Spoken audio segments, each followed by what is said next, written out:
This is Beyond the Big Screen podcast with your host, Steve Guerra.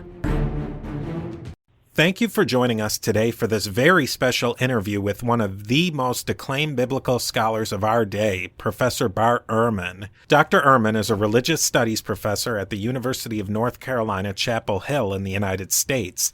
He is the author or editor of over 30 books, including the soon-to-be-released book, The Triumph of Christianity, How a Forbidden Religion Swept the World. He is also the author of the book Lost Christianities, which I read from cover to cover several times over. We are going to have a wide-ranging conversation on the rise of Christianity, the Bible, and Christianity in popular culture. Dr. Ehrman has appeared on the History Channel, BBC, Jon Stewart Show, you name it. It is, I'm just incredibly humbled to have you on the show. Thank you so much for joining us today. Yeah, thanks for having me. It's my pleasure. Now, can you maybe give us a little bit about your background and your areas of academic interest? You're right. You want my academic background. So I did my graduate work at Princeton Theological Seminary. Did both a Master's of Divinity and a PhD there. I went to Princeton because I was interested in studying the Greek manuscripts of the New Testament. And the world expert in that topic was a man named Bruce Metzger, who taught at Princeton Theological Seminary. And so I had no other particular interest in going to Princeton Seminary other than this fellow taught there. And so I went there and did a master's thesis with him, and then did my PhD there. And the field I worked on was the study of the Greek manuscripts of the New Testament, the technical field of textual criticism. While I was finishing my PhD there, I started teaching at Rutgers University in New Jersey and was there for 4 years. And now I've been at University of North Carolina for 30 years. Yeah, so that's the rough academic background. And so you got interested in the Bible through the Greek manuscripts. What drew you towards those? Well, actually, I got interested in the Bible because of my personal religious commitments back when I was a mid-teenager. And I had a born-again experience in high school and decided I wanted to know more about the Bible. And so my initial college experience was actually at a fundamentalist Bible school, Moody Bible Institute. And it was there that I was very, very conservative evangelical Christian, and I believed at the time that the Bible's very words had been inspired by God in some way. And I got interested in Greek manuscripts because I knew that different manuscripts had different wording. And I was interested in knowing, how do we establish what the original wording is, given the fact that we have so many manuscripts with so many differences in them. And for me, the original interest in Greek manuscripts was because of my personal religious beliefs. Do you think that the Bible as a literary document is something that's worthy of study for people who are maybe not even religious? Well, absolutely. I myself am no longer religious. I moved away from my evangelical faith during my graduate school days, and eventually, about probably 18 or 20 years ago, I left Christianity altogether, and now consider myself to be an agnostic. But I still think that the Bible is the most fantastic book, and it's what I spend my life reading and writing and thinking and teaching about. What do you think for somebody who's a complete novice? Where should they jump into the Bible? I would say probably I would start in on one of the Gospels, maybe like the Gospel of Mark, which is the shortest of the Gospels, and it gives a succinct account of Jesus' life and death. And so if I had to pick one place to start, probably somewhere like that. Let's talk a little bit about this new book of yours that's soon to be released, The Triumph of Christianity. This is a really fascinating subject because the premise of the book is that this really small cult in the Roman Empire becomes the religion of the empire in a very short amount of time. What made you get thinking about this subject? Well, I've thought about it for a very long time, and for many years, I wanted to write this book, but I thought, the topic is so big. I mean, it deals with so many different things that I thought it would be really complicated, and it turns out it was. But I've tried to make it simple so anybody can follow along the plot. And what's driving the plot is the fact that Christianity, from a strictly historical point of view, Christianity has been the most important force in the history of Western civilization for the last 1,700 years. I think you can make that argument that not just religiously, but politically and socially and culturally, Christianity has had a massive influence on the history of the West. And my question is, how did that happen? If the New Testament is right, which in this case I think it has to be right, that immediately after Jesus' death there were something like 10 or 11 men who came to believe in his death and resurrection, and a handful of women, unnamed women, mostly unnamed, except for like Mary Magdalene. So suppose there are about 20 people.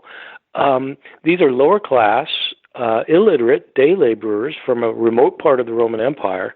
How is it that within 300 years there are 3 million Christians in the world, and then 100 years later there are 30 million Christians in the world? So my question in the book is, how do you get from 20 people like that to 30 million?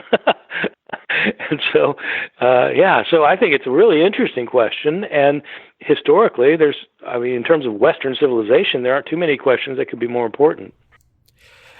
You get into the beginning of the book that religion of the paganism, quote unquote paganism, was really, it was a lot of different ideas that were mostly located in a place, that even Judaism was a religion of a place. Is that an accurate way to state what the religious situation of the Roman Empire was at that time? Yeah, when people talk about the various religions of the Roman Empire, they group them all together and call them paganism. Paganism really refers to any religion that's not monotheistic, and so any of the polytheistic religions of antiquity.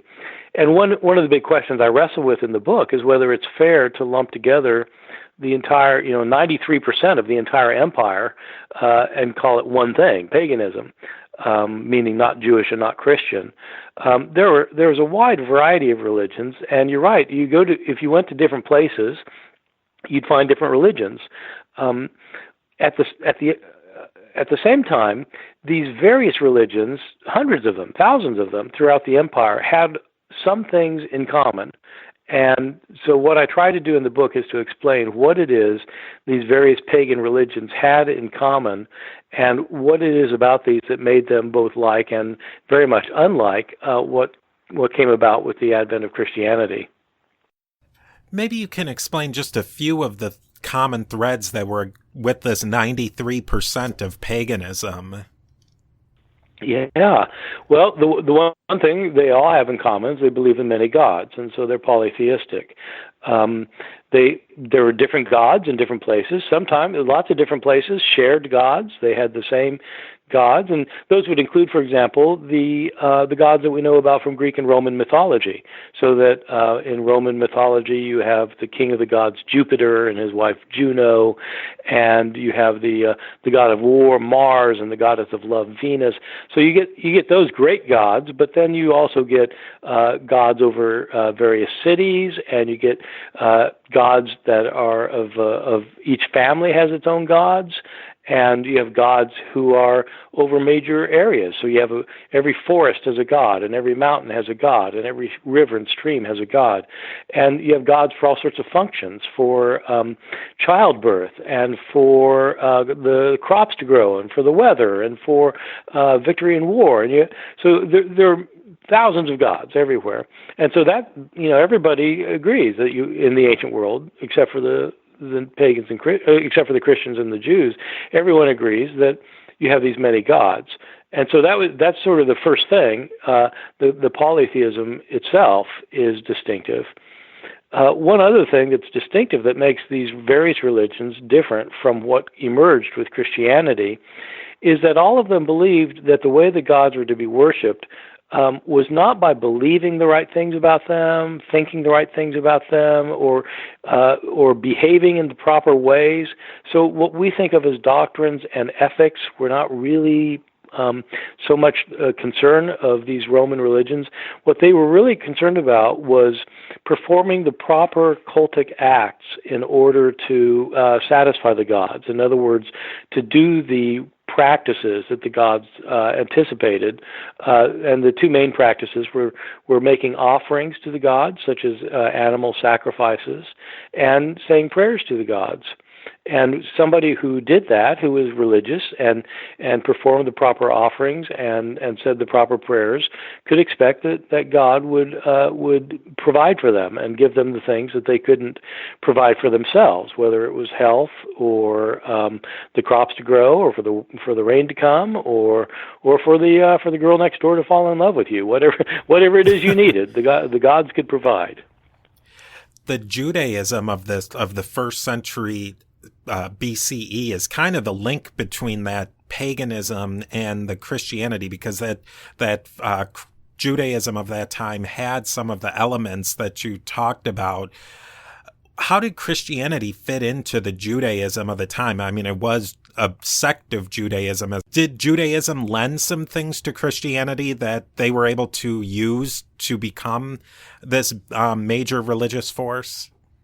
Yeah, so when I said that 93% of the empire was pagan, the other 7% was Jewish, right before Christianity came about, and even after Christianity was around for a long time, there are a lot more Jews than Christians.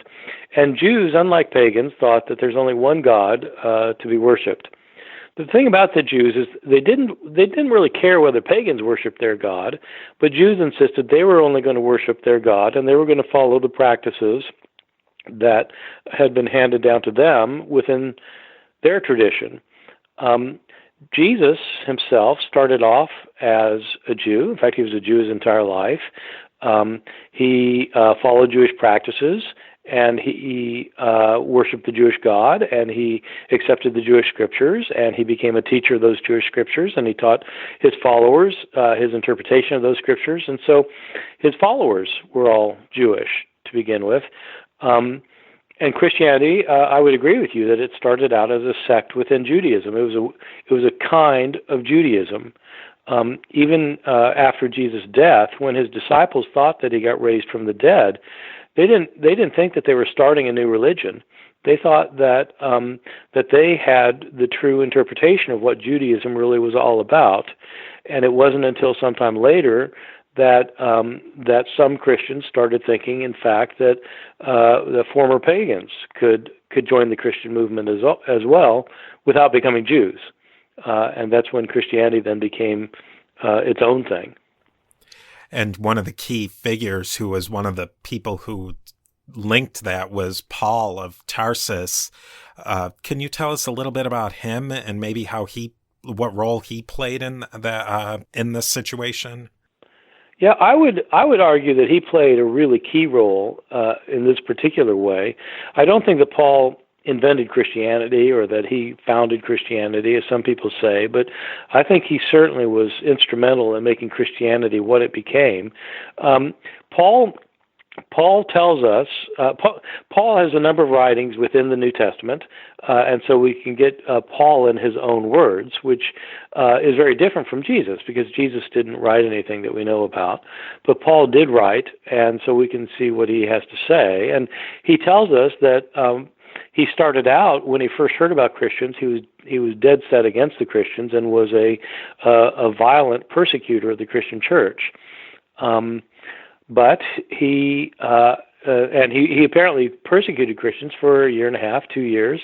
But then he himself had a vision of the resurrected Jesus. He claimed he thought he saw Jesus alive, and that changed his view completely. And he came to think that Jesus had been raised from the dead, which made him think that he was the chosen one of God, which made him think that his death must have been important and not just an accident or a miscarriage of justice. And he came to think that Jesus' death is what God had decided to use in order to bring about salvation. And so Paul came to think that the death and resurrection was a fulfillment of what God had promised in the Jewish Bible, in the Hebrew Scriptures. But what Paul also came to realize is that following the Jewish Scriptures is not what makes somebody right with God. Because even if somebody's a Jew and they follow the Jewish Scriptures and that would make them right with God, there'd be no reason for Christ to have died. But since Christ did die and was raised from the dead, that must be what God had in mind all along. And Paul's conclusion was that this means that a person doesn't have to be Jewish in order to be right with God. They simply have to believe in Jesus. And so he started this entire idea that Gentiles could become followers of Jesus without also keeping the Jewish law, and that opened up the floodgates for non-Jews to join this religion. Is it accurate to say that Paul's writings are the first contextualized that are closest to what Jesus's times would be? Yeah, so in the New Testament, when you read the New Testament, you start off with the Gospels, Matthew, Mark, Luke, and John, and you might sort of assume that, well, those then are the first ones written, and that's not the case. Paul's writings are our earliest surviving writings. They don't occur first in the New Testament because the New Testament's not arranged chronologically. It made better sense to the people organizing the New Testament to start with the life of Jesus, and that's in Matthew, Mark, Luke, and John. But the letters of Paul were actually written earlier, and so they are our earliest Christian writings of any kind. And he started writing his letters about 20 years after Jesus' death. It's interesting to me, this is one of the most fascinating parts, is how do scholars timestamp something like a Pauline letter? Yeah, it's not easy.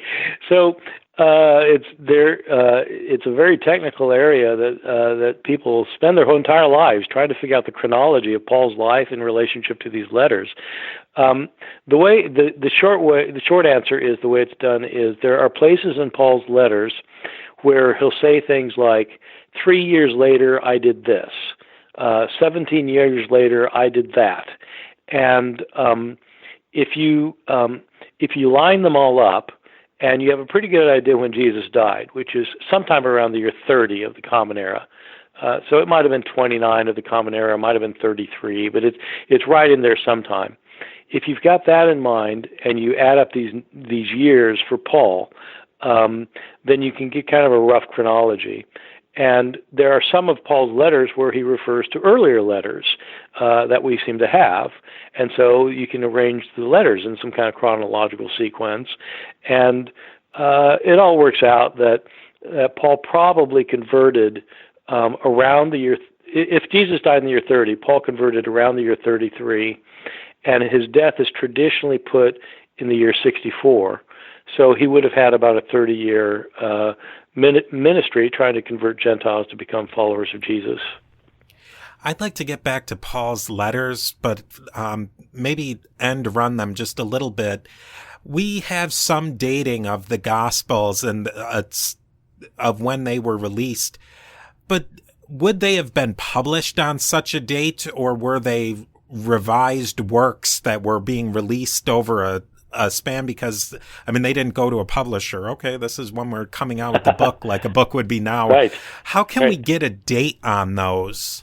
Yeah, it's really hard, and there's there are a couple things that people take into account when trying to date the Gospels. The first thing to point out is the Gospels don't tell us when they were written, and they don't tell us who their authors are. So we call them Matthew, Mark, Luke, and John because traditionally that's who was ascribed the authorship, but we really don't know who the authors were. We do know that they were originally written in Greek, even though Jesus' native language was Aramaic. The language of Palestine, Israel at the time, was Aramaic. These books are written by highly educated Greek-speaking Christians, and so they appear to be somewhat later from the time of Jesus.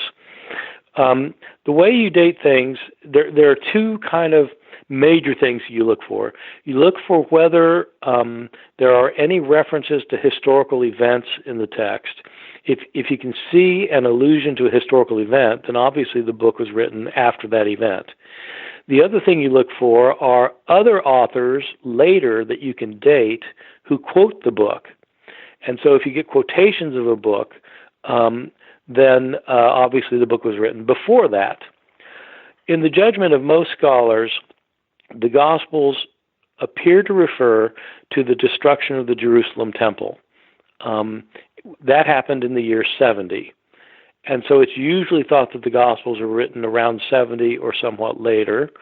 They appear to be quoted sometimes, in some cases, in second century authors around the year 120 or so. And so the rough window is between 70 and 120, and there are reasons for thinking that probably Mark was the first gospel written sometime around the year 70. Matthew and Luke appear to have used Mark for many of their stories, and they're usually dated to 80 or 85 of the Common Era, and then John is usually thought to be the last gospel written around 90 or 95. Were these distributed as a finished piece? Do we have any record of rough drafts of them? Right. This is the thing, as you're saying. I mean, it's not like you set a publication date of February 13th and say that's when I'm going to publish my gospel, because they didn't have the book industry that we have today.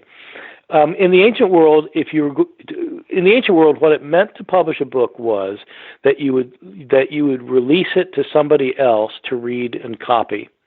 That was considered publication.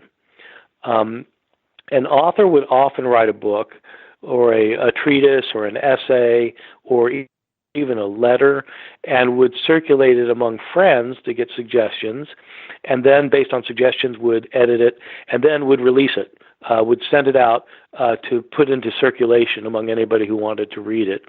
And so when people talk about the Gospels being published, that's what they mean, is the point at which a book was actually released. For example, if Mark was the first Gospel written around the year 70, what that would mean is that whoever this person was and whatever his name was, he compiled an account of Jesus' life, his sayings, his activities, his death, his resurrection, and based on other sources, probably oral sources and maybe even written sources, and that when he was satisfied with what he had written, he let it loose on his community, probably his Christian community, and they started reading it and talking about it and copying it, and so it was at that point that it would be considered published. One of the big issues with a couple of the Gospels is whether they were published in multiple editions.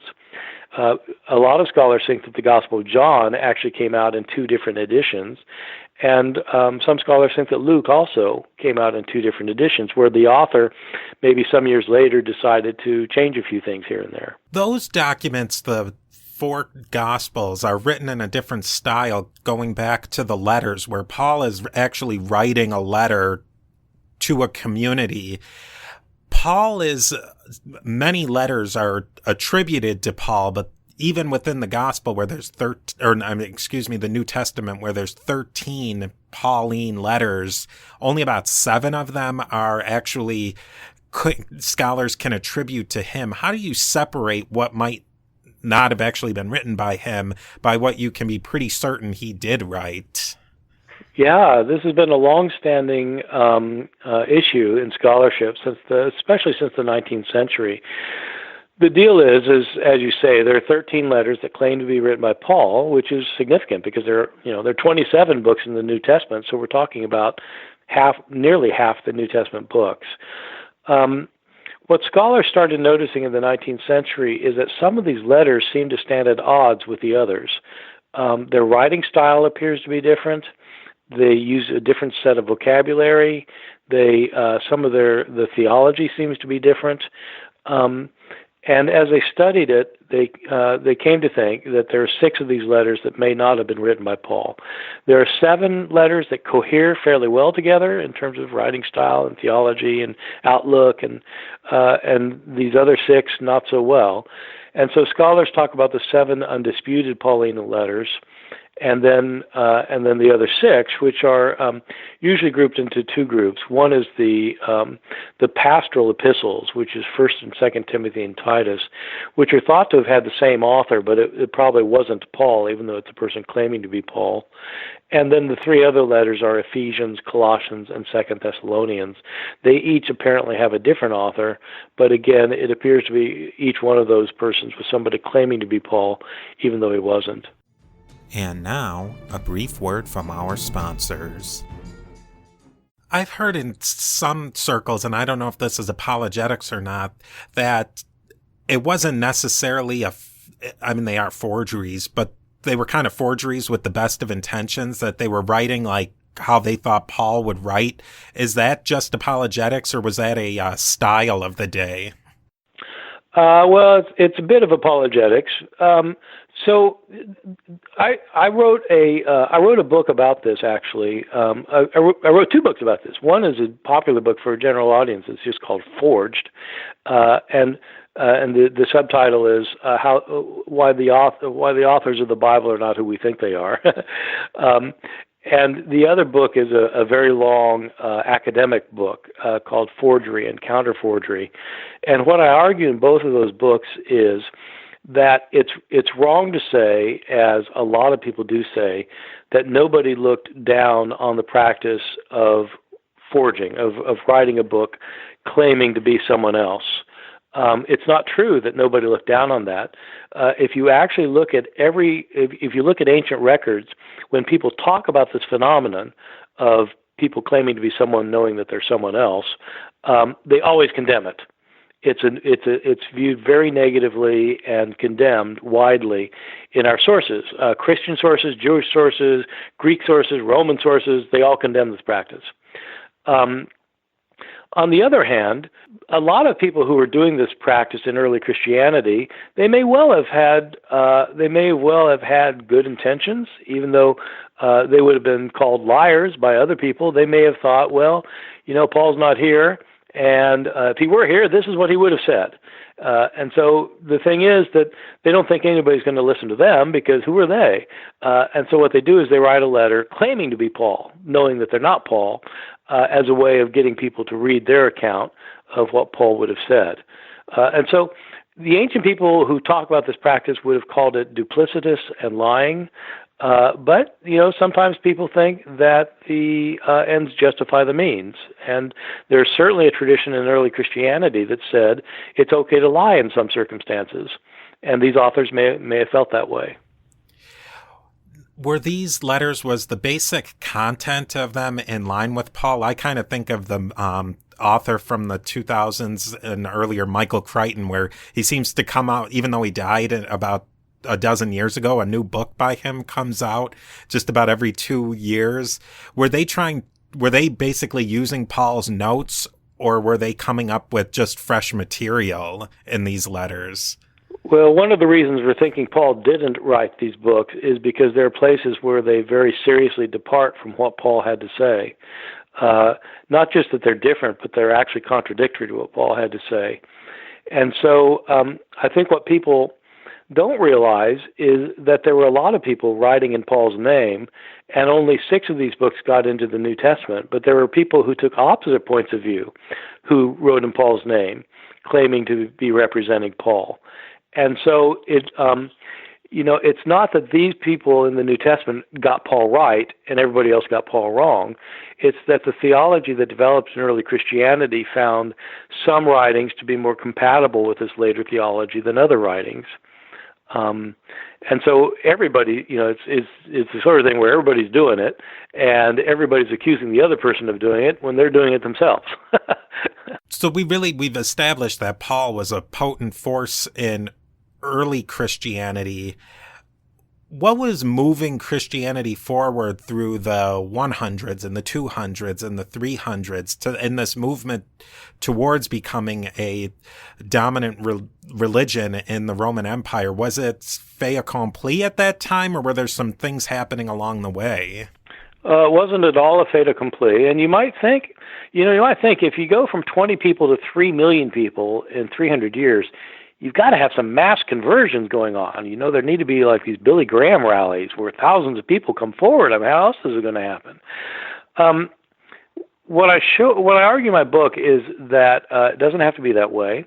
There was a sociologist of religion some years ago who wrote a book about this topic. Rodney Stark wrote a book called The Rise of Christianity. Stark is not a historian of ancient Christianity or of the ancient world, and his book actually didn't get received very well by biblical scholars or by scholars of early Christianity because there are a lot of problems with it. But the one thing about him is that he was a sociologist, and nobody can crunch numbers better than a sociologist. And so what he knows how to figure population growth. And so what he did is he did something that nobody had ever tried before, which is he crunched the numbers.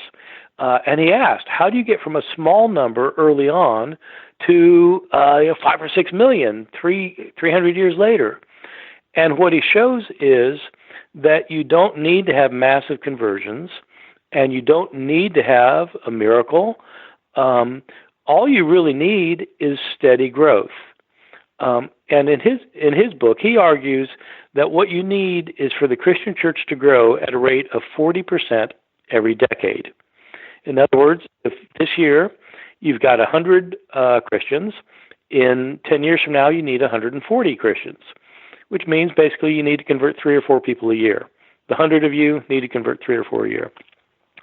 So what I do in my book is I show why his Stark's numbers are problematic in a lot of ways, but I show why the basic idea is right, and I tweak the numbers and I come up with, they're fairly comparable numbers actually, because it's absolutely right that what happens is you can, if there are 100 of you and you convert, say 3 or 4 people this year. If it's 1,000 of you, then that 3 or 4 people is 30 or 40 people this year. If it's 10,000, then it's 300 or 400 of you a year, and you just keep going up like that. When you got 1 million people, and if you're converting, say 3%, well, okay, yeah. So 3% of 1 million is 30,000 people in 1 year. So then, at the same rate of growth, you're converting 30 or 40,000 people every year, and you do. So it's an exponential curve. And so what I show in this book is that early on, Christians are a very, very, very tiny little minority that nobody's ever heard of, and that's true even by the year 100. We sometimes think that Christianity 100 is starting to make a big impact on the Roman Empire. If you actually crunch the numbers, they're probably less than 1/60th of 1% of the empire at that point. And so most people have never even heard of them. But you keep going at that rate of growth, and when you get to about the year 300, you're up to 3 million people. And so it's a highly significant number. I read the Stark book too, and one of his ideas was that during some of the plagues, Christians were more apt to take care of their own, so they were actually able to, survive. They were able to raise their survival rate a couple of ticks over the pagan population. Do you think that that's one of the problematic areas, or do you think there is something to that? No, I think it's highly problematic, and I talk about it in the book. So Stark does say this, and his evidence that Christians took care of the sick and that pagans did not is that that's what the early Christians said. In other words, Christians said, those pagans, they just let their family members die. We, on the other hand, nurse ours, and so, we're far superior ethically to those pagans. And the thing is, most historians don't take sources that brag about themselves at face value. You usually have to kind of look to see whether there's actually evidence of it. So apart from the fact that he uncritically treats the sources is a problem that the sources themselves point out that he neglects to mention, which is this. If the Christians were taking care of their sick more than pagans were, that means they were around infected people more often than pagans were, which means they would be infected more often than pagans were. And so the Christian sources that actually talk about this lament the fact that Christians take care of their sick and then they get sick and die, and that everybody's dying among these Christians because they're taking care of one another more. So it doesn't look like this would actually increase the number of Christians. It looks like it would decrease the number. Well, I'm going to stop myself now because I could talk about these topics all day long, and we still want you got to go read this book, and there will be links to where we can find your new book in the show notes. Depending on when you listen to this show, the book may have been released, but definitely go onto your preferred book place and order this book. Now, I thought we might switch gears just a little bit because almost everybody who's into the Bible has noticed that there's a lot of movies out there on the Bible and a lot of popular media, and some of it's pretty good and some of it's pretty bad. Do you have some popular media Bible material that you think is maybe better than others? Right. So I'm not a huge expert on the Bible and popular media, but I actually do teach a course at UNC where I teach a course for first-year students that I'm teaching this semester that's called Jesus in Scholarship and Film. And so this class is interested in how Jesus is portrayed. How is he portrayed in ancient Gospels, both the four that made it into the New Testament and other Gospels that did not make it into the New Testament?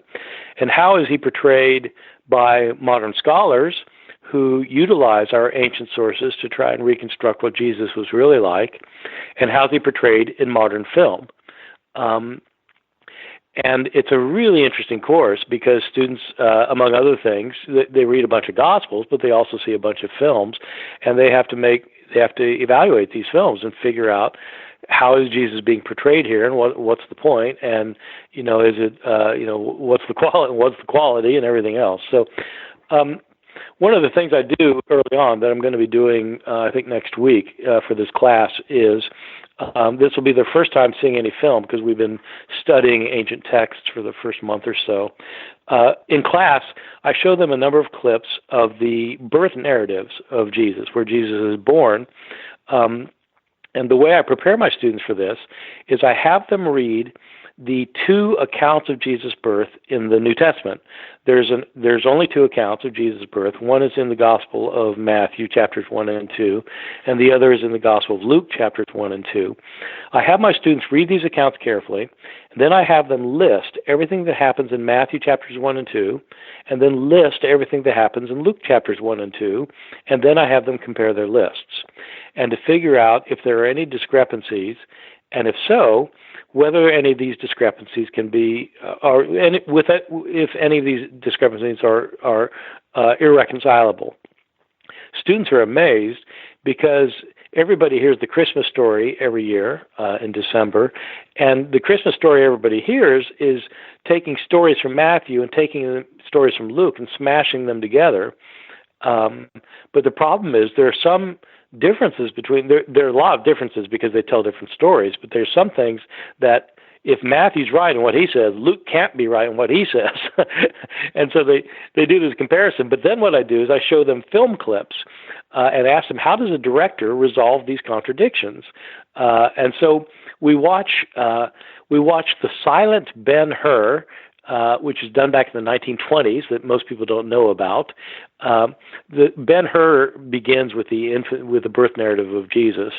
Then we watched the 1950s Ben-Hur, the one that's famous because of Charlton Heston, and it has a birth narrative. Then we watched The Greatest Story Ever Told from the 60s, and Zeffirelli's Zeffirelli's Jesus of Nazareth, and then we end with the life of Brian and the birth narrative of Brian. So at every point they're having to try and figure out, how is the director mainly following Matthew? Is he mainly following Luke? Is he smashing them together somehow? If he does, what's he do about the contradictions? So anyway, so that's my class that's going on right now. Oh, that sounds like a fascinating class. Do you have one that's maybe a personal favorite? I do. I absolutely do. It's one that none of my students has heard of and most people haven't heard of. And I guess it's because it's not actually an attempt to film the life of Jesus with Jesus as the main role. The film is Jesus of Montreal. Don't know if you've heard of this. I've heard of it, but I've never seen it. Fantastic. Best Jesus movie ever made by a long margin. It's an account of a Canadian acting troupe that is hired to put on a passion play at the local Catholic cathedral. And they come up with this amazingly funky, interesting account of Jesus' last hours. And they get in trouble for it because it's not orthodox. But the way the film works is the lives of the characters begin to reflect the account of Jesus' passion. And so it's a play within a play kind of thing. It is brilliantly done. Really, really interesting. And now, a brief word from our sponsors. Yeah, that does sound really good. Do you think does a movie stick out to you that just really mangles the story in a really bad way? Oh, just about all of them do. They're terrible. I mean, I simply can't bring myself to watch King of Kings, the '60s version. I think what they all do is they have to. I mean, the only one that doesn't mangle things, I think, is Pasolini's Gospel According to St. Matthew, which just follows Matthew and puts a very definite spin on it, but it is a faithful reproduction of Matthew in many ways. In terms of films that I like, I think probably all in all, I like Zeffirelli's Jesus of Nazareth the best, which was one of the very, very early miniseries on TV, which has absolutely the best Jesus on film, who's Robert Powell, British actor, who has these blue eyes that'll look right through you. Fantastic. If you could plug into a movie producer and have a biblical-based movie made exactly to your qualifications, what would you like to see made? Well, I'm just surprised that no one has ever made a movie that portrays Jesus the way that the majority of scholars have argued Jesus was like the majority of scholars over the last 100 years. Since Albert Schweitzer wrote his book, The Quest of the Historical Jesus, probably the vast majority of scholars in North America and Europe have maintained that in some sense Jesus is best understood as an apocalypticist whose major emphasis was that the end of the age was coming soon, that God was soon going to intervene in this world to destroy the forces of evil and set up a good kingdom on earth, and that Jesus' disciples were going to be alive to see this cataclysmic end of history. That's what Schweitzer argued. That's what the majority of people have thought ever since. But there's no movie that portrays Jesus as being a rigorously apocalyptic prophet. And I think it'd be fascinating because it's not what people expect, but it's the one that's probably historically accurate. I think they should do that one. One thing that I've always wondered is there's not a lot of Jesus's childhood and teenage years. If I'm not mistaken, aren't most of the accounts he's born and then he's 33 and beginning his ministry? Is there even very much about what happens in between in any of the canonical sources? There's only one story. So you have his birth, and then you're right. In Matthew and Luke, where you have his birth, it flips right to his baptism when he's older, an adult. And in Mark and Luke, there's no birth; he just shows up as an adult. There's only one story. It's in the Gospel of Luke. It's that famous story of when he was a 12-year-old in the temple, talking to the Jewish legal scholars. And so we're completely in the dark about his life before he shows up to be baptized. There are some Gospels not in the New Testament, though, that do take up this theme, and they're fascinating. The favorite one is called the Infancy Gospel of Thomas, which portrays Jesus as a 5-year-old. It starts off with it tells stories of him from the ages of 5 to 12, and it's one of the reasons it's fascinating is because Jesus, as a 5-year-old, has all the powers that would be his as the Son of God. So he has all the supernatural power, but he's just a 5-year-old. and so he doesn't have any maturity, and so he uses his powers for to do things that you wouldn't expect Jesus to be doing, but he's just a kid, and so when his playmates get on his nerves, he just withers them on the spot, or when his teachers get upset with him and smack him upside the head, he zaps them, and so with a word. And so, but then he ends up kind of getting a hold of his power and using his power for the good, and so it's a terrific little book that's, of course, didn't have much of a chance of making it into the New Testament. What is the scholarly thought on why those years get cut out or why they're not reported?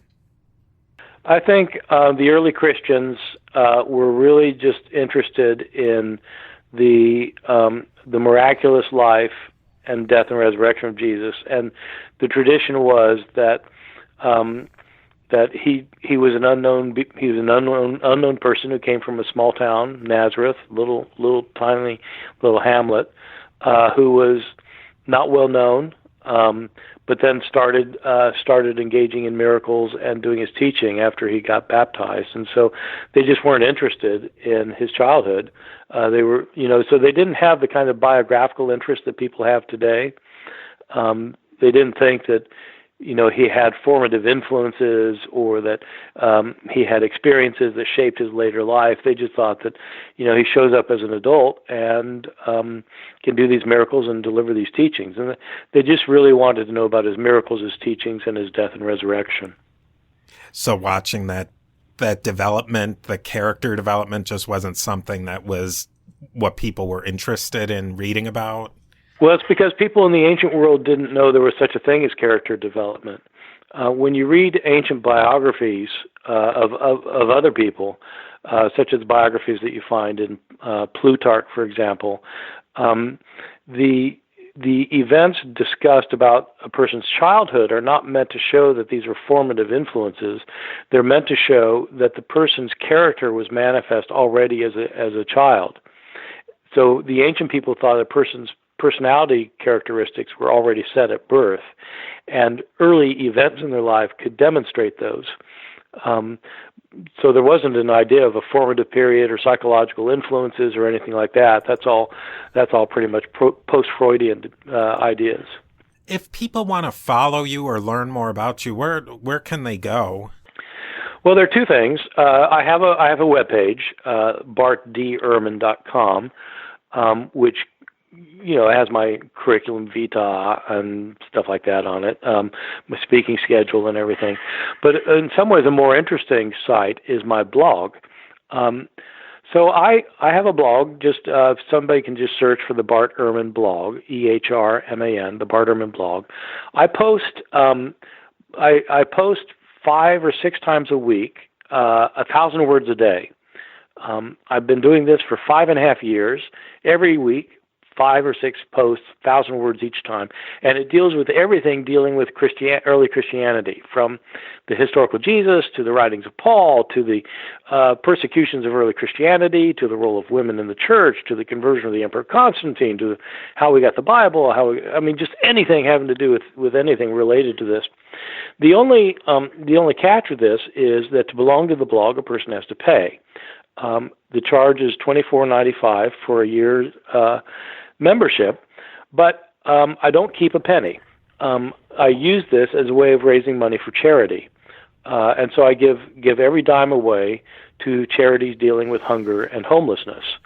So last year we raised $120,000, and I'm trying to do better this year. But if people are interested in the kinds of things I talk about, this would be absolutely the place to go.